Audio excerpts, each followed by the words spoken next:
I need you to stop worrying about long-term care because it's not as complex as you think it is, and I do want you to start planning for it. So I will joke on some of my podcasts that I am the meanest financial advisor.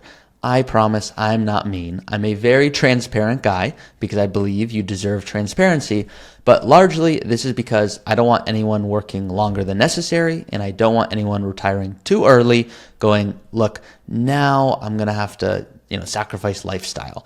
So I take that responsibility seriously. I'm going to be explaining to you some statistics and what you should do. And for a lot of you, you should not buy a policy. You should self-insure. And here's how much you should put away for future long-term care, you and your family. Other times I'll say, here's when it might make sense to get a small policy and the reason for it. Now, my mom has $800,000 of long-term care, and she has slept really well knowing there's going to be a policy there for her. And there's a peace of mind. There's a component to that we need to value. But at the same time, a lot of these long-term care plans, there's a lot of lawsuits right now of these companies not paying out what they said they would. So I want to really simplify this, and my goal is 10 to 15 minutes on this, and you are good to go for life on long-term care. So with that being said, I'm going to hop right in. If you don't already know, my name is Taublieb. I'm a certified financial planner. I'm the host of this podcast, the Early Retirement Podcast, and I'm the vice president at Root. If you're listening on the podcast app, I will always keep putting episodes out on Mondays. If you are watching on YouTube, you can see I've got my Root t-shirt on here. I am the vice president here at Root, where we do comprehensive, holistic financial planning for those who really want to make the most out of what they've worked so hard for. So I've built out an outline today of what I want to show you and some fun statistics. We're going to hop right in. So what I'm going to start with is, what do most people do? Most people think of one of two things. They go, I don't know exactly how much I need for long-term care. I definitely don't want to end up living in a way that is not going to be comfortable. But I feel like if my 401k or my IRA or my Roth grows, and at the rate it keeps growing, I'll probably have more than enough money that I can just use that money to fund my long-term care needs. That's a lot of you. Others of you go, look, I'm just going to feel better if I have a policy. And I feel like if I get it now while I'm younger, maybe I'm going to be in a better spot. So later, I don't have to pay as much money, and then my needs are taken care of. Sure, maybe I could invest and do better, but I don't really care. I'm going to sleep better at night. It's the same reason people want to pay off their mortgage. It feels better not having that mortgage. It's one less payment. When the reality is, maybe sometimes the best thing to do is pay the minimum down on your 4% interest rate and invest the rest if you could get 10% growth. So here's the long-term care stats, and here's maybe what you should do. So here's just some averages from 2024. Age 55, the average that people pay for long-term care premiums is between $2,100 and $2,800 a year. The average at age 60 is $2,700 to $3,500 a year. The average from age 65 is $3,400 to $4,300 a year. So the reason I'm explaining that, let's just use some basic net math here. Let's assume age 55, I'm going to be super conservative and say you're going to pay $3,000 a year. Well, let's assume you pay $3,000 every single year for 10 years. That's $30,000. Now, let's assume you go out further and you go, well, I'm going to do that for the next 30 years. Well, you could certainly do that, and that's still a lot of money. $3,000 per year times 30 years, that's $90,000. Now, maybe that's worth it. And for some people, they go, look, I not only sleep better, assuming it's going to take care of what I feel is my long-term care needs, I'm good. But the reality is, for some of you, what if it turns out you need more health, assistance? What if it turns out you don't want to be in a certain community and you want more luxury or whatever it is? Well, this is just an average, so don't rely on this. Now, this is another example, but I'm just going to assume you do that $3,000 a year for 30 years. That's going to have a total pool of about $215,000 to $360,000. So that's a good amount of money. That's $215,000 to $360,000. That's going to be there for you for your long-term care needs. But what if it turns out you need 5 years of coverage at $100,000 a year? Well, this just wouldn't cut it. So I'm not saying don't go buy it. What I'm saying is, what we want to understand is what's going to be the best for us. So here's what's really crazy about what I just said. I said if you put $3,000 a year for 30 years, that's $90,000. You might have $216,000, just taking an average of a long-term care policy, that's a 2.9% rate of return. Now, let's assume you don't do what I just said, and instead you take $3,000 a year for 30 years. That's $90,000, but you didn't pay it to a long-term care company. You just invested it yourself and got 8% growth. It would have grown to about $339,000. So that's way more money, but you can also do whatever you want with it. And so that's after 30 years. That's someone who starts at 55, now they're 85, and they might decide they want long-term care, and there's $339,000. The other reason I really will often encourage self-insuring is because let's assume something happens in your 70s and you want to turn it on then. Let's assume all of a sudden you're in great health and you're like, I want to help out a kid with a down payment and my 401k is grown by way more than I expected. So I want to help them out now because my 401k is grown by so much. I can use that for my long-term care in the future. So the long-term care policies, they will lock in these funds. And then what if, not fun to talk about, but what if you pass away after 1 year? Well, you just paid into this thing for a long time. You have $216,000 of value, and maybe you used $40,000 of it. So the reason these companies are in business is because they're betting on the odds that most people don't end up using all of the returns that are in there. So this is a really interesting analysis that has to be done.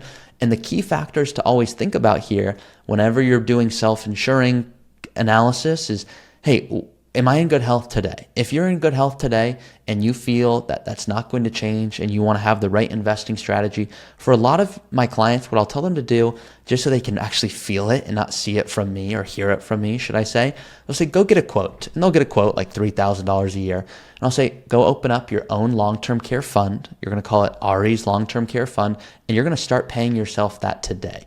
And the reason you're going to do that is for future you. You know that's something that's being taken care of.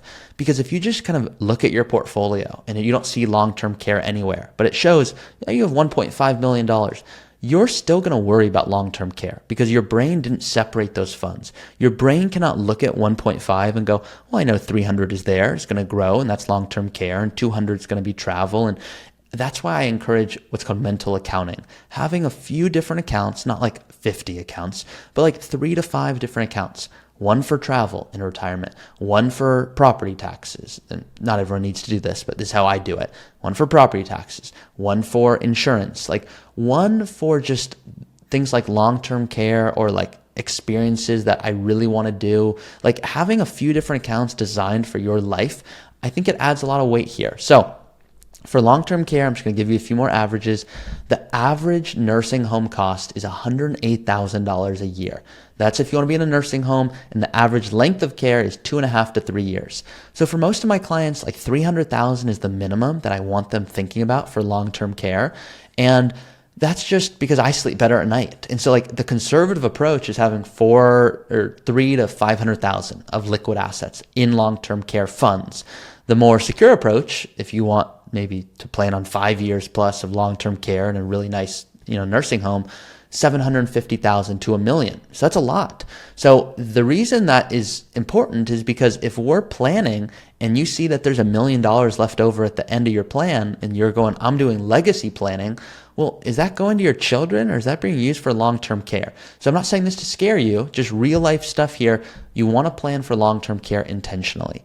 Now, the next level here is what's called legislation, which means let's assume you've determined that you want to self-insure, that the example I gave you resonates and you believe you can invest and do better and you'd rather have the funds to whatever you want with rather than this insurance company. Well, that's great, but the next level is the legislation conversation. In Washington, there is something called the Washington Cares Fund, where there's a mandatory 0.58% payroll tax that started in July of 2023. And so there are certain states that are going to come out with different legislation where we always want to make sure we're up to date so that we don't essentially pay more taxes than necessary or miss out on a policy that eventually maybe becomes a requirement. And if we get it last, meaning new law gets enacted and now premiums shoot up and everyone else purchases it and then we're last and we get the worst possible price, well, that wouldn't be really wise. So California is considering a similar program. That's where I am. They're in the planning stages. Their expected implementation is 2025. New York, well, there's a private sector worker program that's under consideration, but that's not yet implemented. Illinois, they're studying right now a state-based program and they have a task force on that.